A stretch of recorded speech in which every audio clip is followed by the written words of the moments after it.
Hey everybody, it's GauntletX and welcome back to some more Magic Arena. Today we have the return of Dominaria Premier Drafts. They will be live all week, getting swapped out next week for the new Chromatic Cube, which should be an interesting format.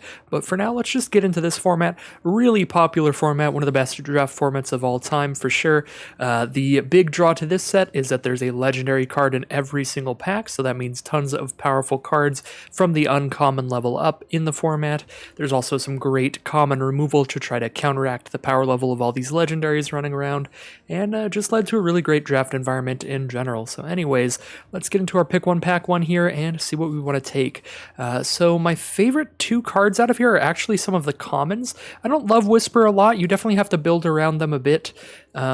With some token production or a deck with a lot of creatures. I really like Skittering Surveyor. It leaves us wide open, and it's a great way to fix mana in any deck. And I also really like Yavimaya Sapherd. I think this is just one of the best green commons.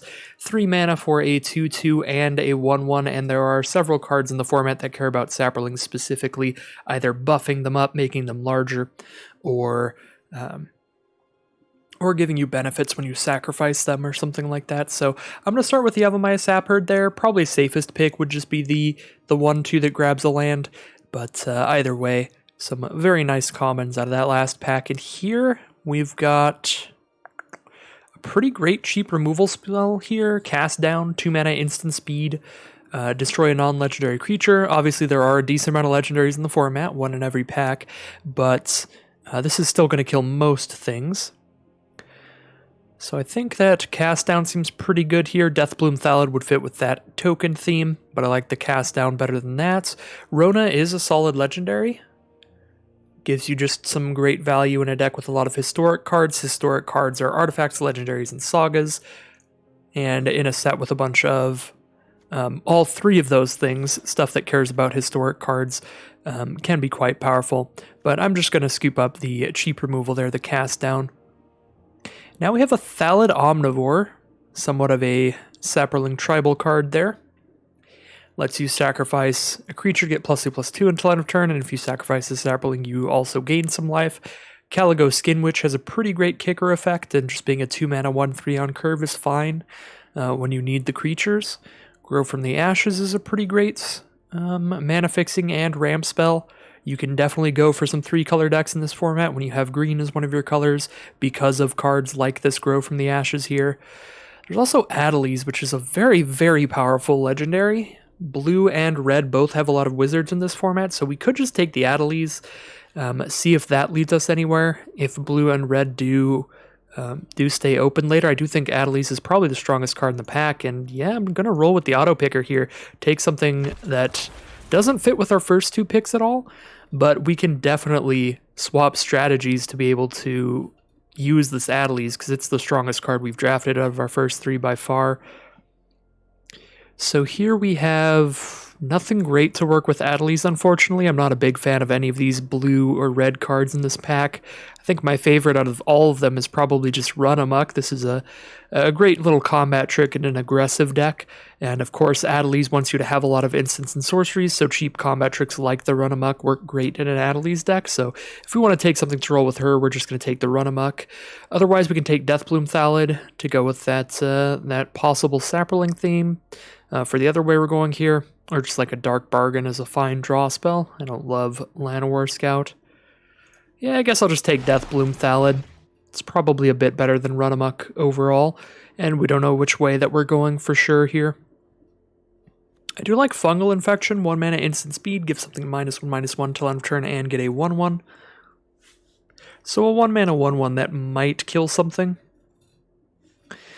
either by finishing off the last point of damage or shooting something like a 2/1 like the Aether Glider here. Yeah, I kind of like Fungal Infection here. Opt works well with Adelies. Wild Onslaught can be a big game ender if you have the mana to kick it, but if it's not kicked, you want a lot of tokens for this to do some good stuff. We are kind of the color scheme to be maybe making a bunch of tokens, but I was never all that much of a fan of Wild Onslaught. Maybe an unpopular opinion there. I'm going to take the Fungal Infection for now. And we do see an Academy Drake. I do like this creature a lot. 3 mana for a 2/2 flyer, or with that kicker cost, you're making a 4/4 flyer in the late game. So very, very solid, versatile card thanks to the kicker. Otherwise, we have Macy Unicorn, which is a great aggressive creature. Sergeant at Arms is fine. Cabal of Angel for just a black card here, although it doesn't really go with any of our black stuff. None of the black or green is particularly fantastic here, although Primordial Worm's fine if you need something at the top end. I'm just going to take the Academy Drake, my favorite card out of that pack. I think probably the strongest one. And I'm still not wholly committed to anything I'm doing here. We could end up in just like black-blue. Just play some flyers and good removal. Well, Academy Journey Mage is a pretty great card in general. It's obviously excellent if you have wizards to make it cheaper, but even for the full 5 mana, it's fine. It's a solid card, so if we end up in blue-black, that'll be fine, and if blue-red does randomly become much more open than it's been looking so far, we can try to push into that, but it is looking like we're probably going to have to dump the Ateliers. Well, right after I said that, one of my favorite cards in this pack is Fiery Intervention, which is a red card. 5 mana to deal 5 damage to a creature or destroy an artifact. Just a solid common removal spell. Other cards that I like in here are Keldon Raider, but that's not going to be as good. It's not a wizard, and it's harder to cast, requiring double red, so it's less likely we could splash it. Soul Salvage, which is a great draw spell in the late game after some of your creatures have died.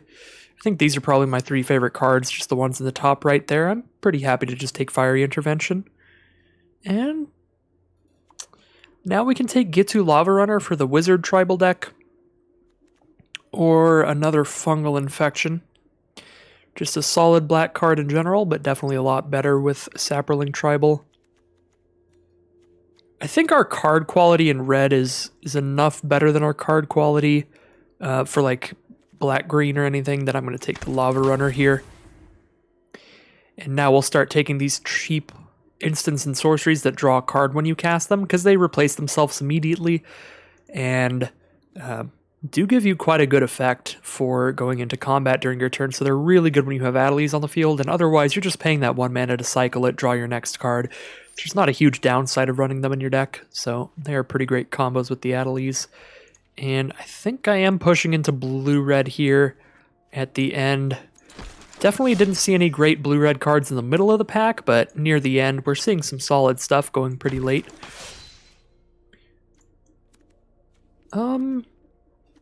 That stops 2 creatures from blocking.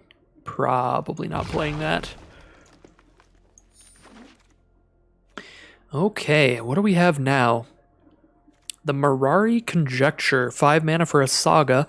Return an instant from your graveyard to your hand. Then on part 2, return a sorcery from your graveyard to your hand.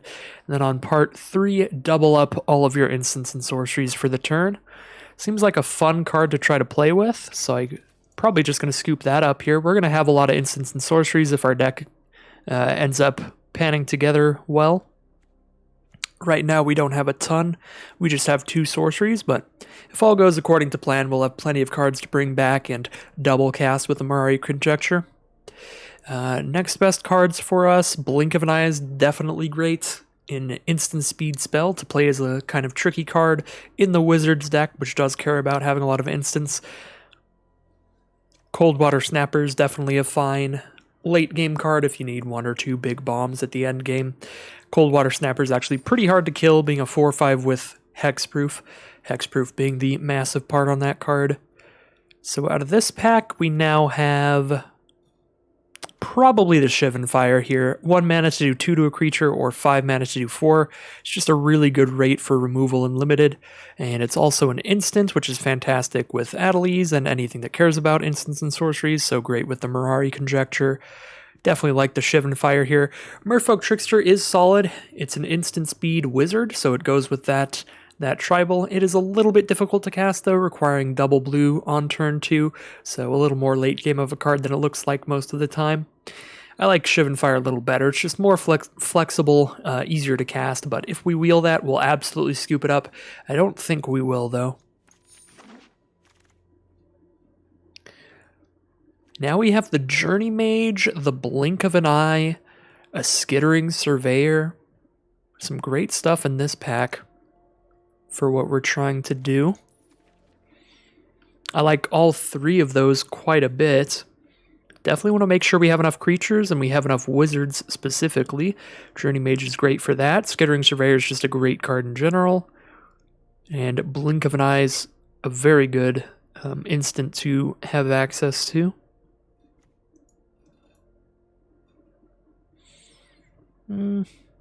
Our mana shouldn't be super difficult, so I don't know how much we need the Surveyor. I'm kind of between the Journey Mage and the Blink of an Eye. Hopefully our creatures are going to be a little more replaceable than our good like instants and sorceries here, so I'm going to take Blink of an Eye. That may be incorrect though. So now we have Keldon Raider, which isn't a wizard, but I like its effect a lot. Being able to get you out of a flood situation.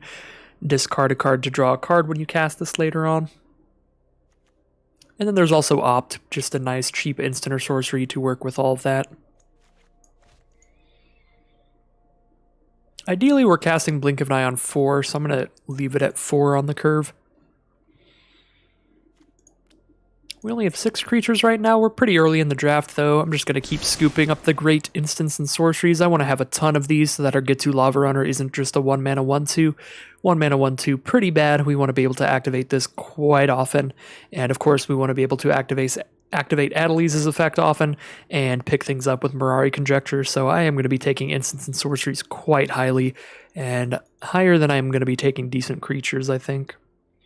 So now we have Wizard's Lightning, Shivan Fire, Divination, really great instants and sorceries here, and a good creature as well, Academy Drake.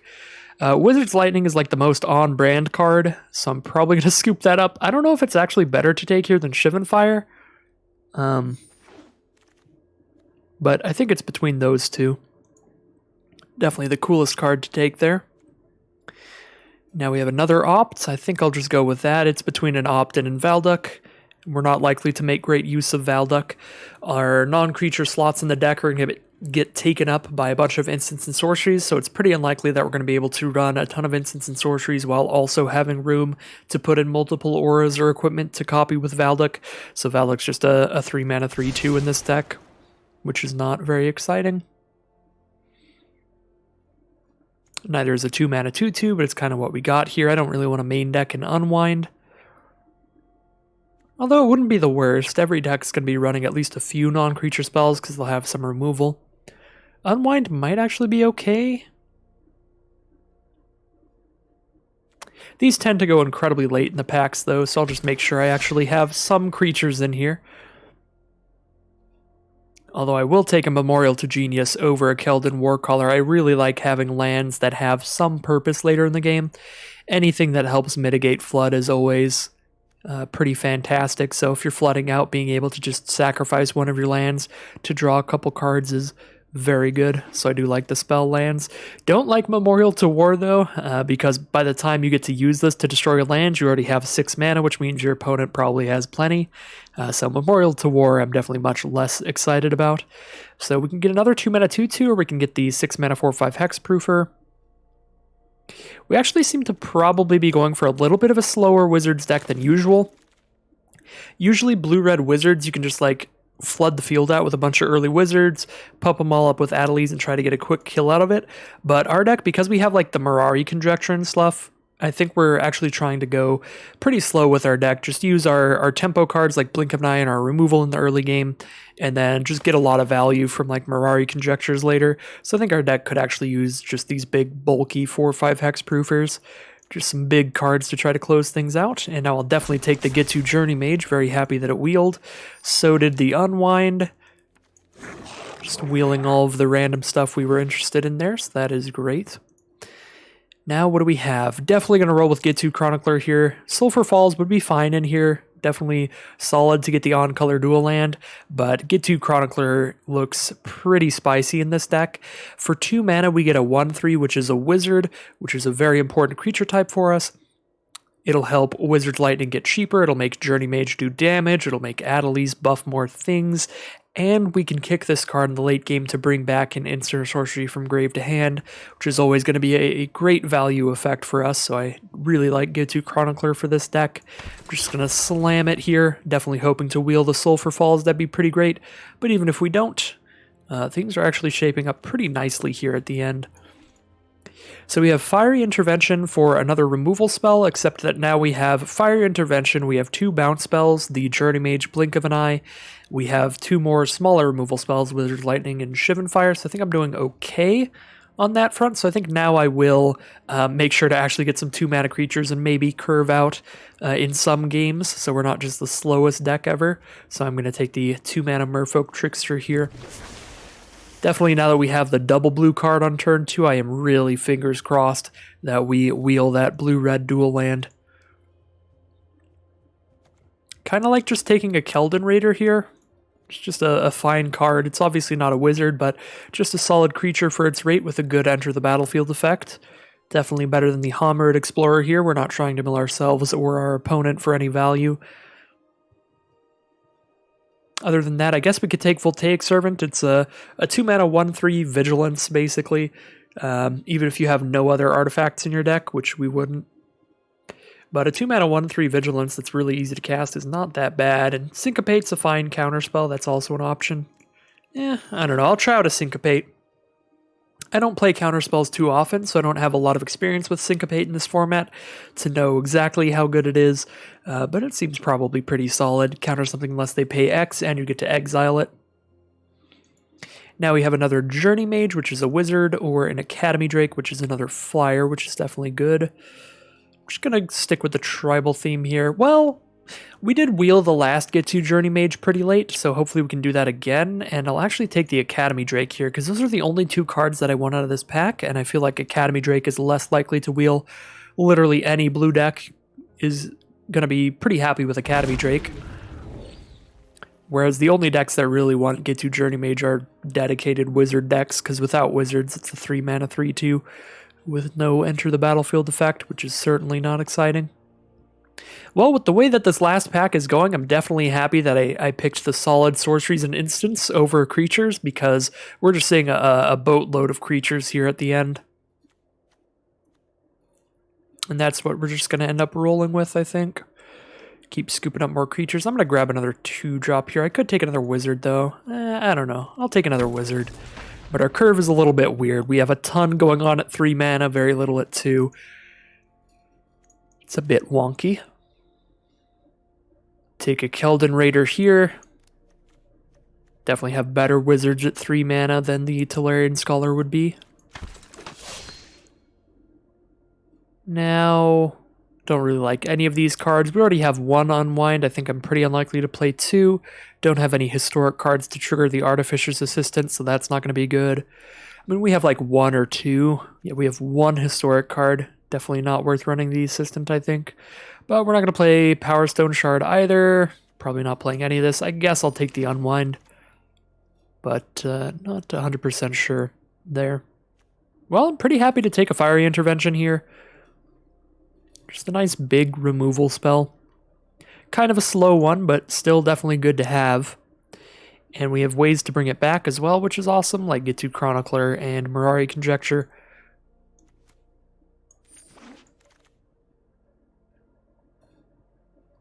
Now we have another 4-mana creature, or a 1-mana creature. Almost 100% convinced I'm just not going to play the Artificer's Assistant, but I don't think it's likely I'll play the Rampaging Cyclops. We'll have to see at the end when we get to deck building. Grab another Fiery Intervention. Now I might have more Fiery Intervention than I actually want in the deck, because we do have to cut some cards. I'm actually very happy to see just a random 2-mana 2/2 getting passed to us at the end, because we do want some of those. Oh yeah, we get multiple of them. Very happy with that. And that also makes me pretty happy about the choices I made earlier, taking other cards over the 2-mana 2/2s, because we just scooped them all up at the end there. Alright. We get to make a lot of choices with this deck, because we get to make 9 cuts. So, don't love the unwinds. I think I'll still keep the Syncopate in here, though. We'll try out a counterspell. See how it feels to be a blue mage. I think I'm keeping all of the rest of our instants and sorceries, just all of our non-creatures in here. It's going to be a very non-creature heavy deck. We don't have the blue-red duel to go with like Merfolk Trickster, so our mana is actually kind of rough. With no mana fixing at all, we have a double blue and 2 double red cards. So is that enough to not want to play Self-Furin Void? I think it is for me, just because of the fact that this doesn't add any colored mana. So there's going to be some times where this does just keep us stuck off of one of our colors. I'm just going to cut that there and be safe about that. So I think we have a lot of power going on in the late game, because we have some great value plays from Mirari Conjecture, from Gitu Chronicler, some good tempo plays with some bounce spells, and then of course we got the big old Cold Water Snappers. So I don't think I need to be the most aggressive deck in the world, so I can see definitely cutting some of these early creatures. Certainly the Keldon Overseers I think aren't exceptional in here. They're not a creature type that matters too much. We're not super aggressive, so we don't really care about the haste. We care much more about being a wizard. And the kicker effect on this isn't the greatest kicker in the world. It's really good when you're very aggressive, but I think we're going more mid-range with the big late game cards like Cold Water Snappers. So I'm going to cut those, and I think I'm going to cut Keldon Warcallers as well. So we just have only the 3 2-drop cards. Still need to cut more, like a lot more stuff. So we could go cut double Keldon Raider and Rampaging Cyclops. Journey Mage can relatively consistently be cast for only 4 mana. We just need to have a wizard out. We do have 1, 2, 3, 4, 5, 6 wizards that cost less than the Journey Mage, so that should be helpful for casting it for only 4. Of course, the Academy Drakes are also big late game plays, being 7 mana 4/4 flyers if we draw them later on. So that's pretty nice. 2 more cuts. Cut the 2 unwinds and call it a day. I could see cutting one of these fire interventions, maybe even 2 of them, and putting some more creatures back in here actually.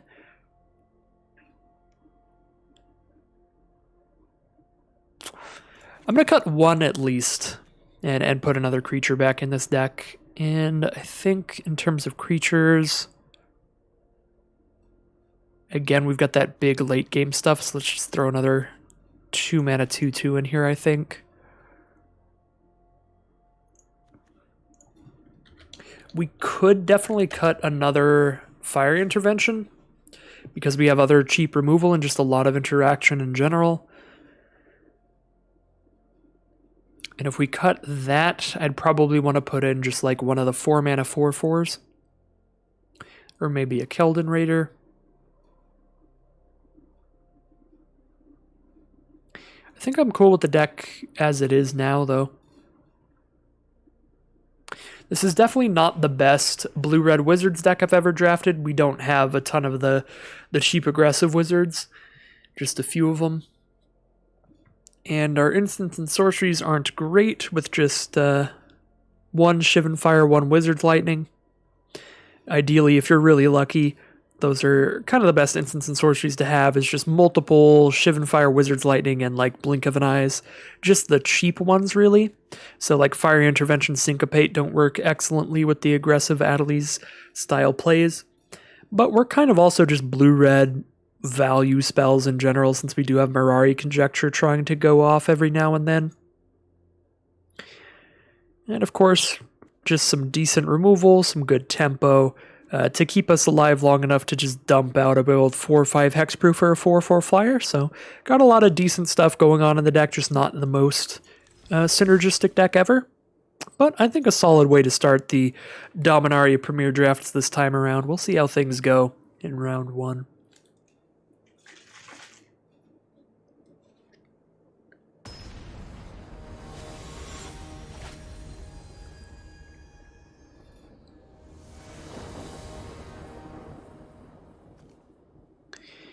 Alright, here we are in game 1.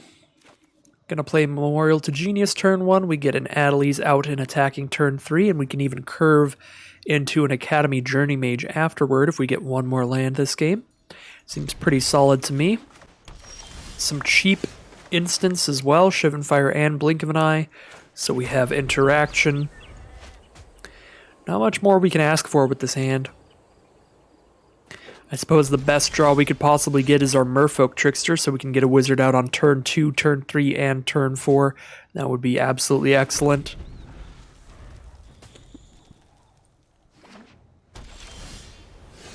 Alright, well, our opponent's done nothing yet, so we'll get things started here on turn 3 with Adelies the Cinderwind slamming in for 2 a turn.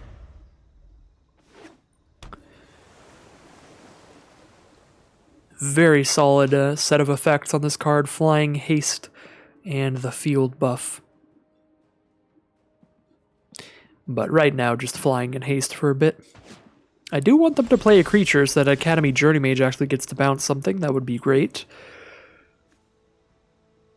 Well, I feel like I should probably still play the Journey Mage if they don't play a creature, so I can just get as much power on this board as possible. But I'm going to attack first in case they do something weird. I can Blink of an Eye, or opt here to give Adelies extra power.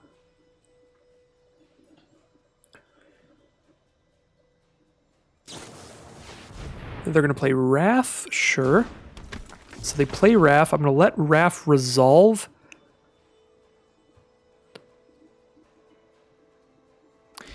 Because I could opt and maybe kill Wrath while leaving Adelies on the board. If I like opt and Shivan Fire, ideally opt and then I hit some other instant.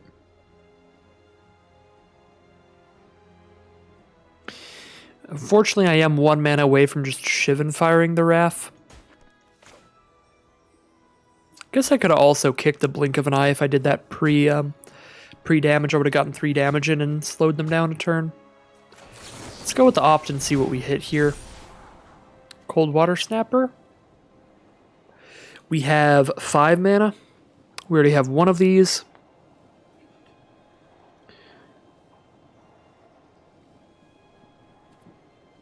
Yeah, I'm going to keep that here. I could definitely see this game just being dumping out a bunch of 6 mana cards later. For now, yeah, we'll kill this Wrath. Did have to throw the Shivan Fire at it as well to keep Adelies out. If I didn't want to just temporarily get rid of Wrath. Unfortunately. Was looking to get really lucky and just like hit our second copy of Opt or something there. That would have been like our best draw off of the first Opt. Because then we can kill Wrath without even really spending a card. So Call the Cavalry is the play this turn. Blink of an Eye is pretty solid against that. We get to just kill one of those 2/2s permanently off that card. I could do it right now, but then I don't get to draw a card off of it. I don't really need to, so I'm just going to hold off. The biggest reason to do it right there is because that's the only time I know I'm going to have the Blink of an Eye mana. Because now I'm playing Academy Journey Mage this turn, and probably a Cold Water Snapper next turn. So I'm not going to have time to cast this Blink of an Eye for quite a while, but I still love drawing cards so much that I'm going to hold on to it as long as possible just to make sure I get that kicker out of it. I don't know if that's the right play. It probably isn't. We're probably more of the tempo deck here trying to get in with that aggressive start, but with double Cold Water Snapper, we can also just play the long game here. And that's kind of what I'm doing by just holding on to the Blink to draw an extra card off of it.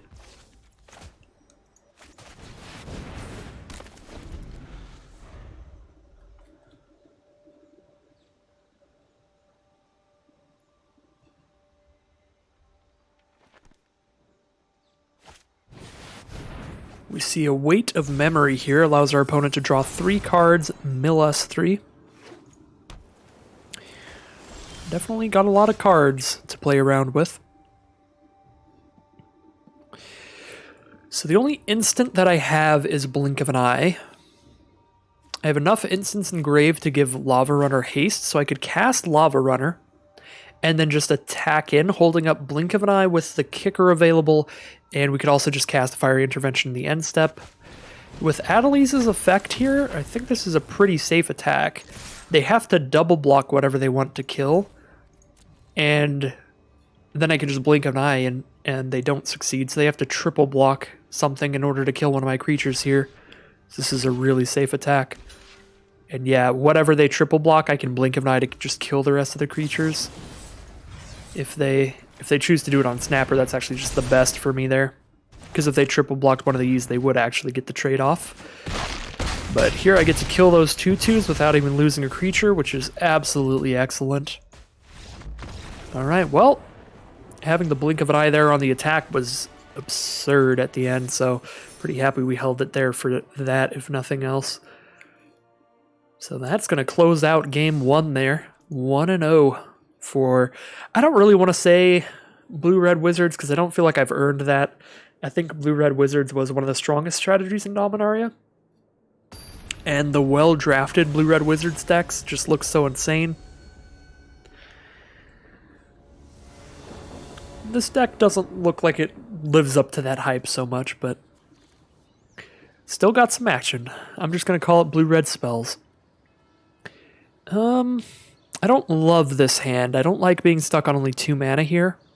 We do have Get 2 Chronicler at least, so we get a 1/3 out there in blocking, and that makes it so we also are able to cast Wizard's Lightning.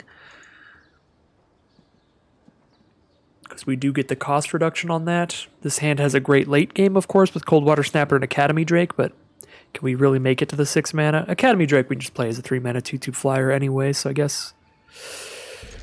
But I'm going to keep it. We have both of our colors, we just need any lands. And we've got some decent cards to hold the fort till then. A 1/3 can block 2/2s all day, and a Wizard's Lightning can kill something bigger. Well, no 3rd land yet, but we do draw another castable card, so far from the worst card we could have drawn there, just a 2/2. I'm going to go ahead and Shivan Fire the Marwyn the Nurturer, just to stop them from casting a very big card next turn. Just keep them off of 1 mana, and Marwyn can get bigger throughout the game, so it's not like I'm killing a 1/1 with no text. It's a 1/1 with some pretty relevant abilities.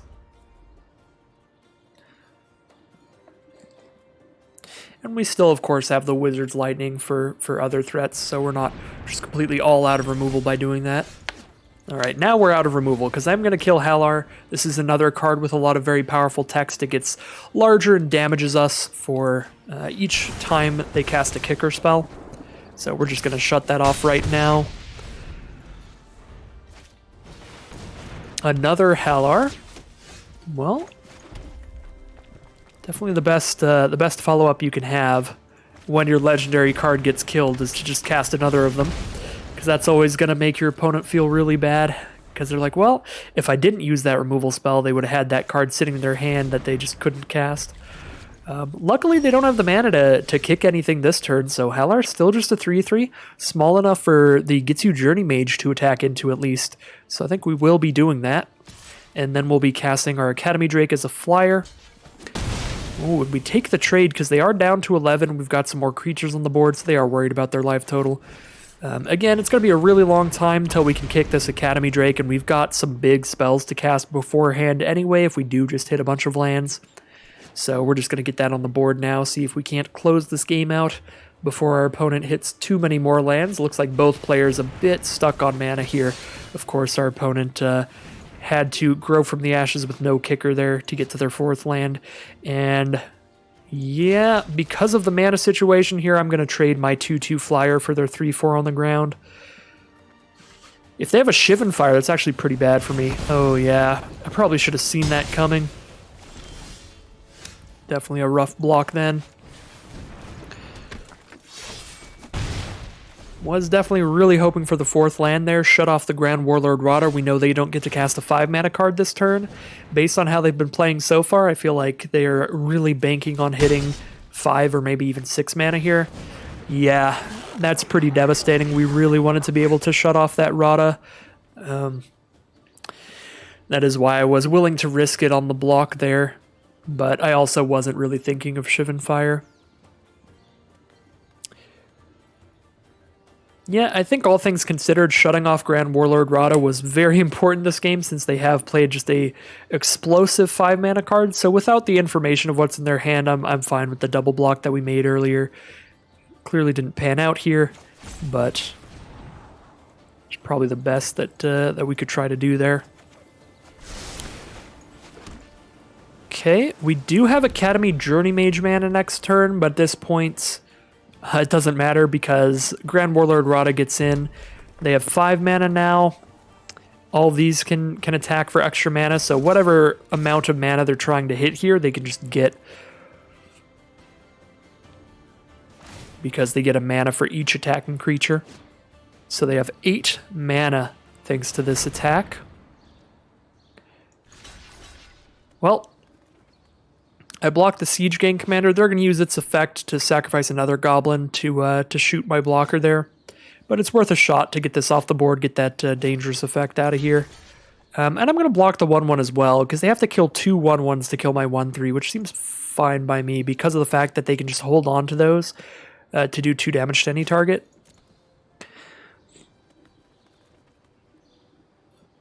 So they're probably just going to throw that at the... Yeah, I was going to say throw that at the Warcaller. But that way I'm just stopping as much damage as I can without chump blocking entirely. So Song of Freyalise into Grun the Lonely King. So all of their cards tap for a mana now. They are definitely doing fine on mana at this point. And Grun, which when it attacks alone doubles its power and toughness. So that can attack us as a 10/10 if it attacks by itself. Because all their other cards can just sit there and make mana, I'd probably expect that to be the attack here.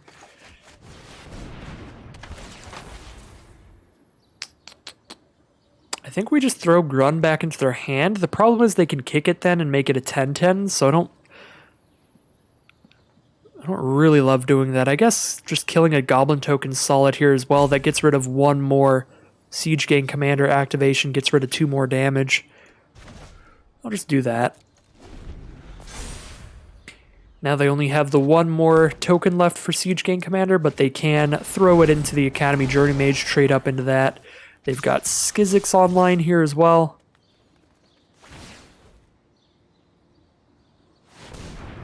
So they've got a massive attack here. Take the trade with Skizzix if we can. They're probably just going to sacrifice the Goblin, throw it at Journey Mage. Yeah, no, we're just dead here. We need to block things that can't trample, and even then we're dead because we take 7, and they have 4 extra mana after that, so we take 7, 8, 9, 10, 11. I guess we're at 3 if they sacrifice all their goblins. But this is the only block where we don't die. If we block the Trampler, it's just going to trample over, and we're going to take all this extra damage.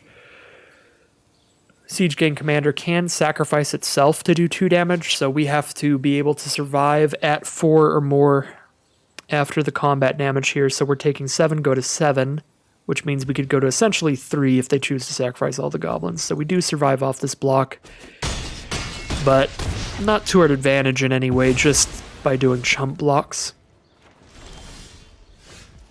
And just an opt here. Lava Runner does have haste, but does not have 10 power, and they do have a Goblin token to block with as well. So that is really going to close out that game. Got absolutely overran at the end there, so absolutely destroyed. Not the most interesting game at the end, but there was an interesting game. There was a turn where there was a definite turning point there, and it was when our opponent got that Grand Warlord Rada out. Both players were stuck on mana for a little bit, and the Grand Warlord Rada definitely... It was like, oh, that's going to turn things around for them. They're going to have 1 million mana, so we make the block, try and kill this Grand Warlord Rada, keep them from doing 5-6 mana things in the future. The block did not pan out. The Shivan Fire to back it up was the turning point of the game for sure. All right, I'll keep this one. We have 3 lands here. Start off with the Gitu Chronicler. if we have anything that needs a wizard out to make things cheaper. I'm not really going to sit here attacking my opponent for 1 a turn, so I don't know if I'm just going to run it out if I don't need to. And now I don't need to because I have a 1/2 which blocks 1 power creatures just as well. They have a fungal infection. That would be a bad block if they do. They might not have a fungal infection. They could just be bluffing it, but I'm okay with them getting a free 1 damage in because of how badly things are going to go for us if they do have the fungal infection there. And for the same reason, I'm probably just not attacking with Get 2 Lava Runner. I'm just playing under the assumption that they have fungal infection. 1 mana instant, -1/-1 to a creature and get a 1/1. Ooh, Rite of Belzenlock. That is a powerful card. Get a couple 0/1s, and then do it again next turn. And then they get a 6/6 demon with flying trample, and they have to sacrifice a creature every turn or take 6. So that's pretty terrifying, but we do have some bounce spells in our deck which play very well against that card because of the fact that we can bounce the demon token and just permanently kill it.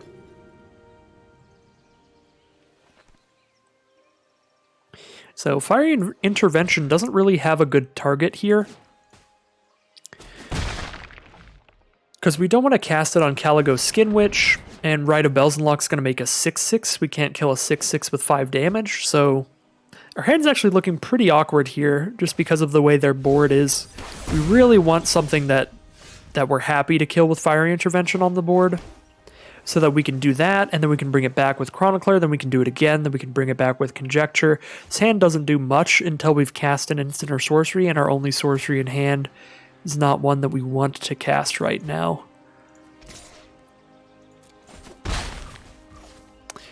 I suppose I could cast it anyway just to whittle down their creature count, but that seems not great to me. Like, just kill the Caligo Skin Witch, then they're down to 4 creatures. They get the 6/6 demon. Next turn they have to sacrifice one of these 4/4s, but they have 4 of these, so it lasts for a while. Yeah, I don't think that's good. So the 6/6 is out, with beautiful artwork there from Seb McKinnon. That's a fancy looking demon token. Skin Witch coming in again, getting that free damage in.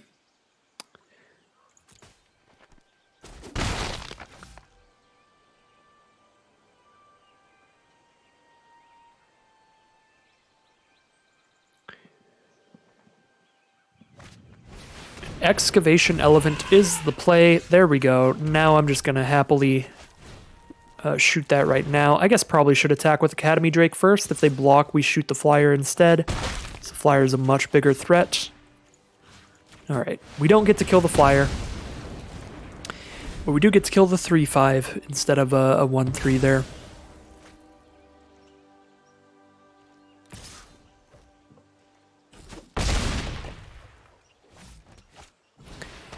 Mesa Unicorn, lifelinking 2/2, and a flying first striker.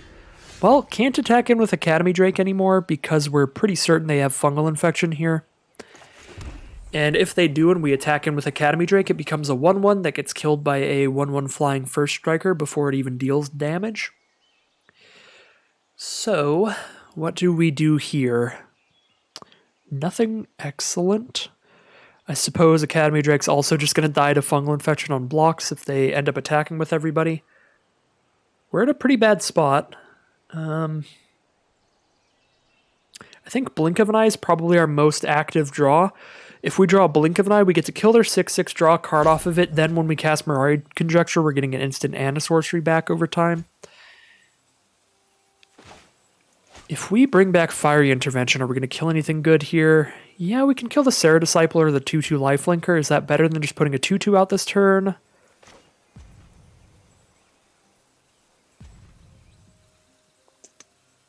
It probably is. Let's go ahead and kick this, get the 1/3, and get our spell back to our hand instead of getting a 2/2 out.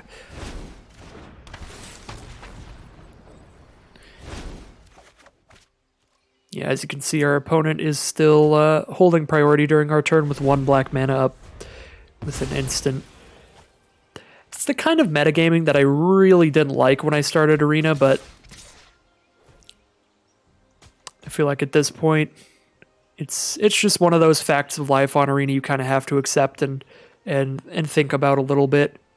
But I do really hate that Arena just straight up tells you when your opponent has an instant in hand in situations like that. Yep, this is the guaranteed fungal infection. Not even trying to be cheeky about it. So we take 8. If they have a historic spell, they do not. We take 7 without. The trample's a big deal on the demon, so we can't even stop almost any damage here. We could stop 1 damage by blocking the demon, and then they throw fungal infection on Academy Drake and make it a 1/1, so we stop 1 damage with our 1 toughness. Definitely not enough to stay in this one, I think. And do not have the Blink of an Eye to deal with the demon, so we're just out of it now. If we drew into Blink of an Eye here, we could blink, kill the demon, and Fiery Intervention to kill Josu, and then they're stuck with a 2/2 lifelinker, a 1/1 in the sky, and a 1/3. Yeah, we could stabilize off a Blink of an Eye there, so I'm okay with having stayed in the game this long. Definitely should not have conceded, but now it is unfortunately over thanks to the trample. They trample over for 4 damage against our 4 life. Even if we kill the other flyer and block there.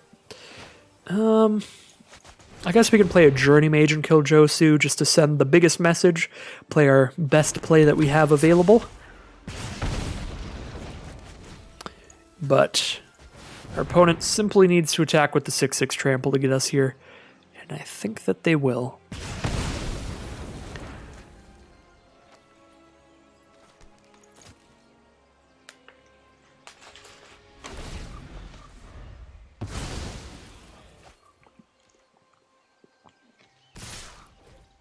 Oh yeah, send in the squad. Our opponent's coming right back at us, sending in an equally large message.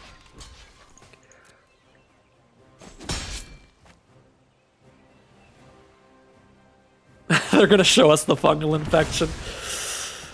All right. I was wondering because they didn't do it pre first strike damage there. I was like, oh, they're just gonna let the 6 damage go through, but they were like, nope. They wanted to be cheeky and show us all they had as well, as we did there. So 1 and 2, not the greatest start, but we can always rally and see if we can't get a bunch of wins after this. We'll take a second look at the deck. Again, the biggest issues with this deck is it isn't very high synergy. We don't have a million wizards. We don't have particularly powerful, cheap instants and sorceries, which is a very big part of making Adelies function super well. But we have a few of them, like the Opts, Blink of an Eye, Wizard's Lightning, Shivan Fire. I'd say all of those are close to premium. Fiery Intervention, definitely pretty slow, and not the greatest. What different changes can we make to this deck that might make it a bit better? Based on how things have been going, I'm kind of okay with it. We could maybe cut more Fiery Interventions just because of how slow they are here, but we don't have any cheaper cards to replace them with. We have cheaper creatures if we want to just get out swinging, but no cheaper spells, except maybe like Unwind here. You know, I'm going to split it up here. I'm going to go 1 Unwind and 1 Fiery Intervention, because we have been seeing some big non-creature spells here, mainly Sagas, which I forgot about a lot when I was thinking about the general power level of Unwind. There are some pretty big non-creature spells in the set, mainly because most Sagas are pretty good, and there's a lot of Sagas in the set. This is the first set that had Sagas. So just having an Unwind in that game against that Demon Lord would have been pretty great. Alright, we got a pretty good curve here, Chronicler into Adelies, but that's kind of it. It's definitely not worth a mulligan in a regular draft format. Well, we have both of our colors and a decent amount of lands and non-lands. I am going to play the Get To Chronicler to get out Bastion here, since we do have a hasting flyer getting in for damage. Every extra point could could add up, and especially if we get to use Adeliz' effect to give the whole field +1/+1, Get You Chronicler is a wizard, so it could bash in for 2 damage as well. So another game with some of our slow stuff going on. We get to do Fiery Intervention, bring it back with Conjecture eventually. If the game lasts long enough, of course the last one did not. Playing against another green-red kicker deck. Pretty fun ramp deck in the format. Elfheim Druid, one of the premier cards for it. It's a Llanowar Elf adding a green mana there, but it's a double Llanowar Elf adding double green for kicker spells like Grow from the Ashes. And our opponent's on green, blue, and red here, splashing again in those green decks. Very powerful in the format because you have plenty of powerful cards to try to splash in. Like all of the legendary creatures. So opt into opt. Hey, we didn't have it the first time we tried to do it, but we had it this game, so just really get in for damage here. Pretty awesome. And into Wizard's Lightning, kill Elfheim Druid, just get extra damage in. I guess we could Wizard's Lightning their face, that might have been worth it. That would put them down to 6 instead. Either way, I do like casting the Wizard's Lightning there because next turn we're likely to Fiery Intervention, kill whatever they cast this turn, and then bash in for 1, 2, 3, 4, 5. I probably should have Wizard's Lightninged the face. I don't know. But let's keep things going here. Just cast removal, ascend in the field. They're down to 4 life now. Mirari Conjecture can bring back Wizard's Lightning and will immediately have the mana to cast it. 5 mana to cast Mirari Conjecture, 1 mana to cast Wizard's Lightning. Should be lethal here. They have 1 green mana up, and that is a Llanowar Elf, so that is just straight lethal. Mirari Conjecture into Wizard's Lightning. Well, that is a game where Adeliz absolutely did the thing here. Wow. I didn't think our opening hand was the greatest in the world, but it did not take much to get Adeliz just absolutely going off. Obviously, the draws off of the opt was really lucky, being able to opt into another opt and then dig for the Wizard's Lightning scrying. But yeah, that was explosive. That is really showing off the power of Adeliz. So if you have a more consistent version of the deck I'm running here, that is definitely one of the biggest, scariest decks in the format.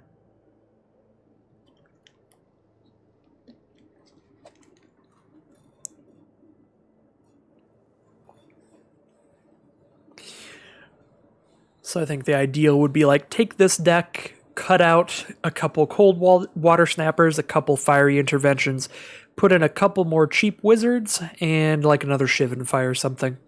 That would be ideal.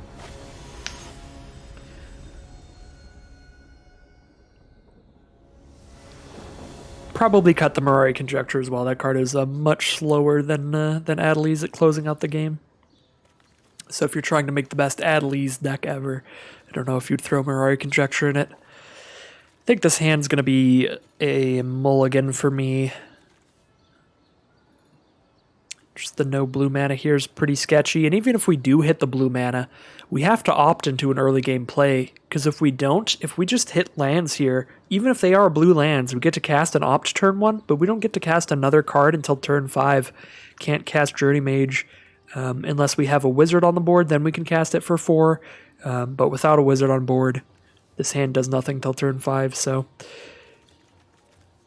not only are we stuck off a color, we're also on only late game plays, so we're going to mull that one. And this is almost the same hand, but I'm going to keep it, get rid of the Cold Water Snapper, see where this opt gets us. Could also just get rid of a land and see where the opt gets us. But I think I want to get rid of the Cold Water Snapper there.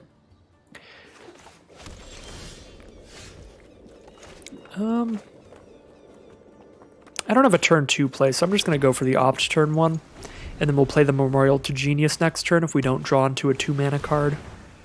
Cabal of Angel from our opponent. We might hold up Shivan Fire next turn then, in which case I'll play Memorial to Genius later yet again. Blink of an Eye. I do like that card. I'm not going to cast that on turn 2, but I could cast that later for great use. I'm going to hold up this Shivan Fire now. See if we want to use it. Don't really want to use it on their 2/2. But at the same time, might be worth it because we don't have any creatures to play here, so we're just going to be taking damage from that for a while. But Shivan Fire, another card with a good kicker, being able to kill something with 4 toughness or less later is pretty huge. Now I will play Memorial to Genius, and I think pass the turn again. 4 mana for our opponent, just hit us for 2 again. Again, just going to take it. But now we have a Wizard's Lightning as well for killing things. Alright, now we have a Bloodstone Goblin. So we have a creature out. Probably just trade 2/2s. Rather trade my 2/2 for a 2/2 than my card that can kill a 4/4 for a 2/2. Phyrexian Scriptures. Put a +1/+1 counter on a creature. Becomes an artifact. And then destroy all non-artifact creatures. So it's a board wipe, and it exiles my grave, so that hurts with my Mirari Conjecture. So I don't love that. I could kill the Evangel right now with a Shivan Fire. I'm just going to do that.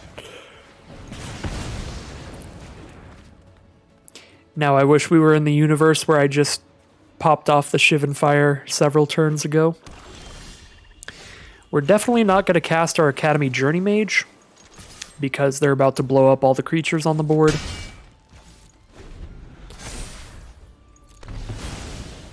So we're just holding up our instants again. And at 6 mana, they do have Guardians of Koilos. Oh no. There's the 4/4. The 4/4 that I could have killed with my my thing there. And that's going to put Phyrexian Scriptures back into their hand so they can keep recasting a board wipe, a one-sided board wipe too, because that's an artifact creature. That is a disastrously explosive combo. You just get to bank the board wipe again for later. There's nothing I can do about that. Can't counter it. I could bounce the Scriptures, but they're bouncing it anyway, so...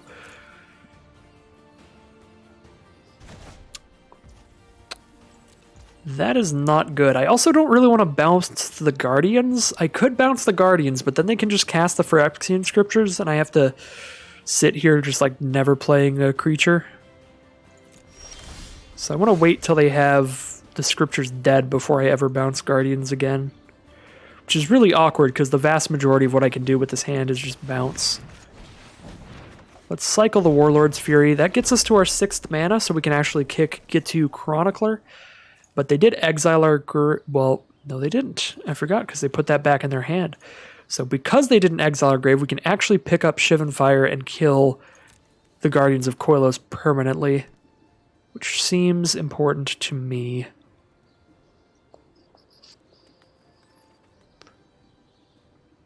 So I think we just pass here, because again, I don't want to bounce it. If I play a Journey Mage and bounce that, they're just going to cast Scriptures and just hold it in their hand for a bit until it blows up all creatures, and then they're going to bounce it again. So I'll just take 4. This is a sick combo here. This blue-black historic deck. Definitely some really crazy combos and shenanigans in Dominaria. But it's a really fun format because, like, the crazy combos and stuff, a lot of them, they aren't just like one crazy bomb rare or something. It's like when you get this random little Koilos with the Scriptures and stuff like that going on, and they like kill you slowly so both players get to try to do their crazy things. It's not the most aggressive format in the world. Well, Fiery Intervention can also kill the Guardian, so now I can just cast that.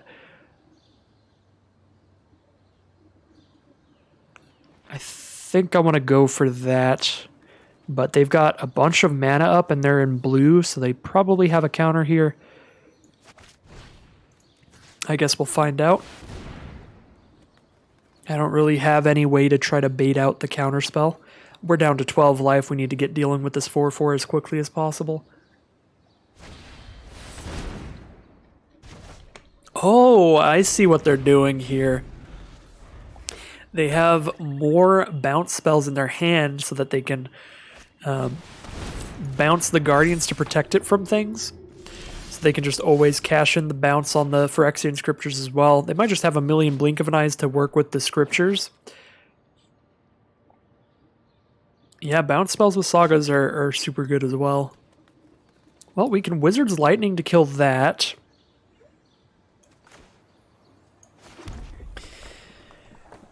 Kind of want to kick the Gitsu Chronicler, because now I can afford to kick it and still cast Wizard's Lightning, which seems pretty good. Okay, not if the auto tapper does that.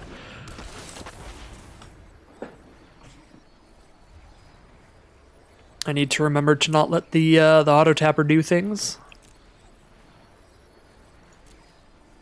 I think I like Shivan Fire better than Fiery Intervention because it's instant speed and it's more flexible with the cost required. For the same cost as Fiery Intervention, we do 4 damage at instant speed instead of 5 damage at sorcery speed. That's not that much of a downgrade, and Shivan Fire lets us, for 1 mana, do 2 damage to something if they happen to play something where the 1 mana would actually kill it. But yeah, the auto tapper holding up the Memorial to Genius because it's a non-basic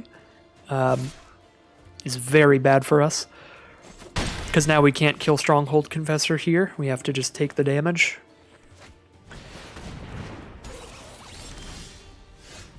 Ooh, Syncopate to counter Phyrexian Scriptures. They have 4 mana plus 4.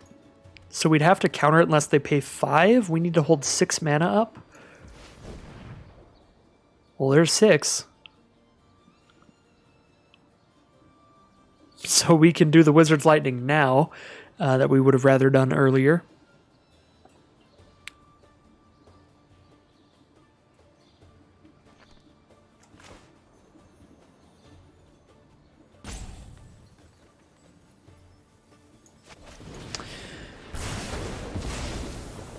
If I just sit here and hold up Syncopate, Guardian starts hitting me for 4, and I'm down to 9 life, so I think I have to play Journey Mage now. And I can actually cast Journey Mage. They can go ahead and cast Phyrexian Scriptures. I can Blink of an Eye to put it back in their hand for only 2, so that I can hold up Syncopate with all of my mana for when they recast it later.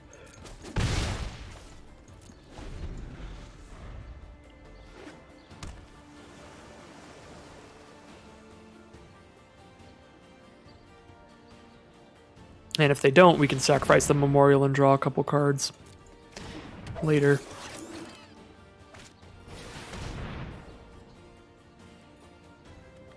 Well, they do it with no mana up, so we can just Syncopate for 1 then. I wasn't expecting this to end up happening, but super take that. But I guess, yeah, they had a 5 mana creature and a 4 mana spell, so that actually just panned out really well with the amount of mana that they had there. Now we clear their board. They do have 3 cards left in their hands. They can still definitely have some more action. But the game's gotten a little more balanced out than it was. I still don't feel like we're in the best position. They do have Memorial to Folly. If nothing else, they can bring back their 4/4 from their grave. They probably have more. Yeah, there's a draw 3 card there. Weight of Memory. They mill us 3 as well. Just mill a few lands.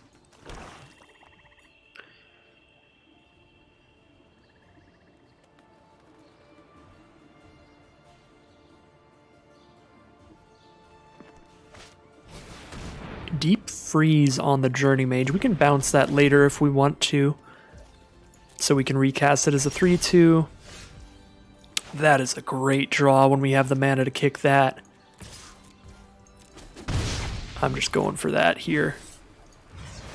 Get a 4/4 flyer out here. Get their Academy Drake. They're down to 12. That's 3 swings away from death to a 4/4 flyer.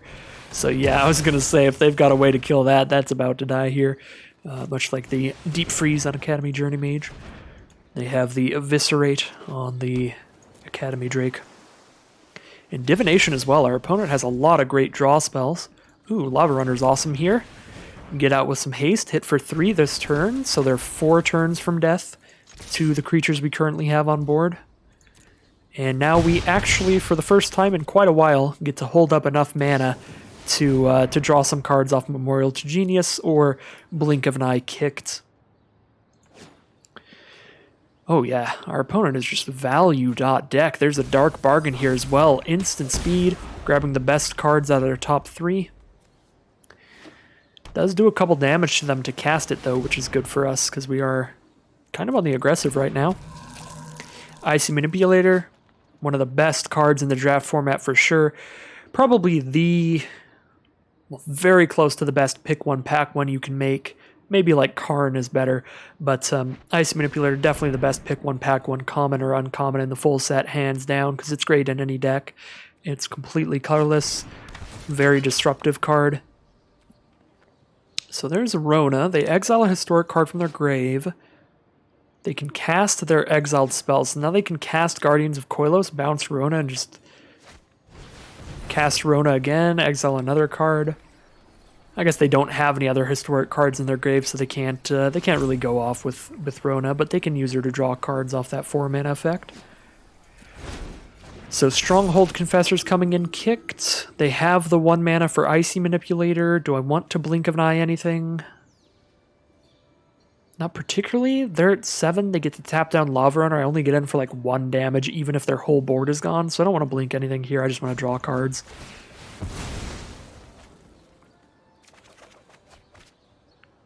Pretty likely to want to blink my own Journey Mage, because I can blink my Journey Mage and blink one of their cards. Just bouncing it with Journey Mage's effect. Do I want to do that right now, though? Do I have enough? 5, 6, 7, 8. I do. I have enough mana to bounce my Journey Mage and just recast it here. So sure. Draw a card as well off of this.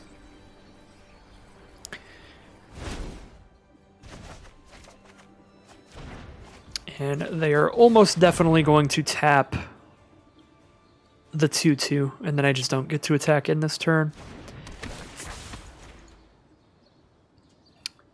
But I tie up a bunch of their mana again and recasting the Stronghold Confessor, and I know that that Stronghold Confessor isn't beating in for 3 damage this next turn. Whereas it definitely would have otherwise. Alright, happy to discard these lands.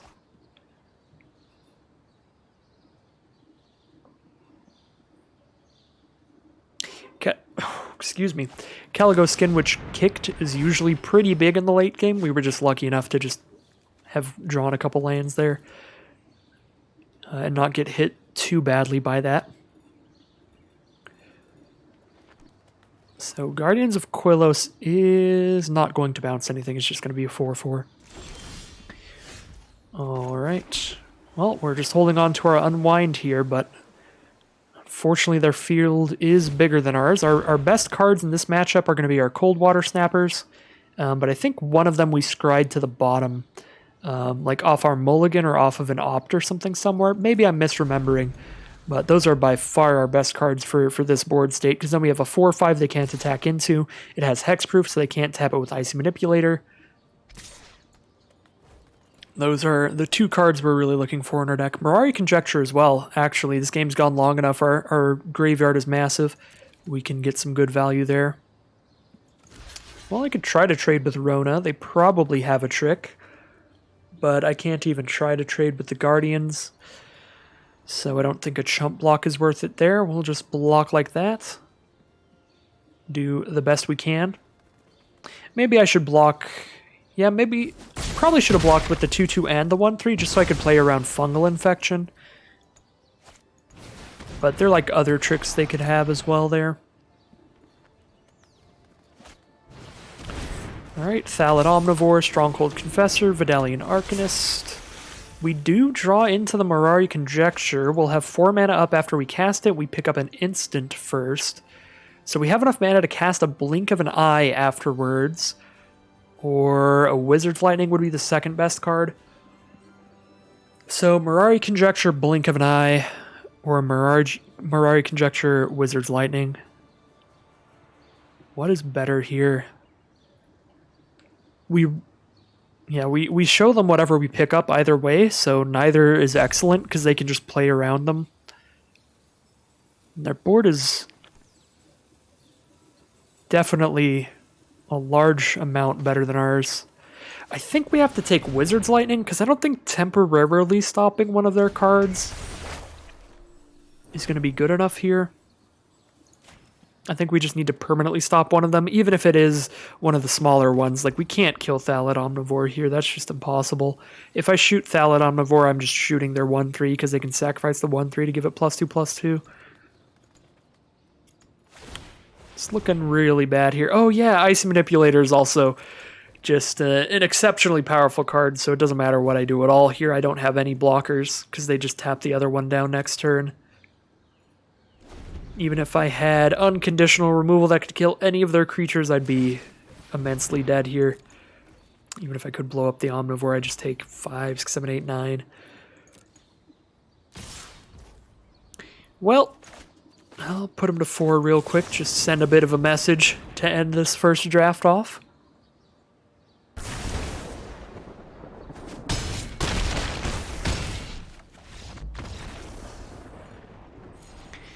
But that is going to do it.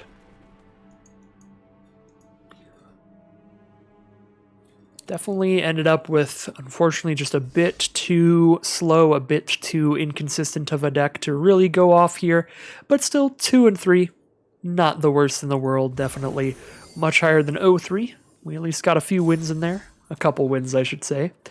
So not the worst way to start the Premier Drafts of Dominaria, and I'm definitely very excited to hop back into it and play the format some more, because the decks that we saw out of our opponents were pretty exciting stuff that I'd love to draft in the future.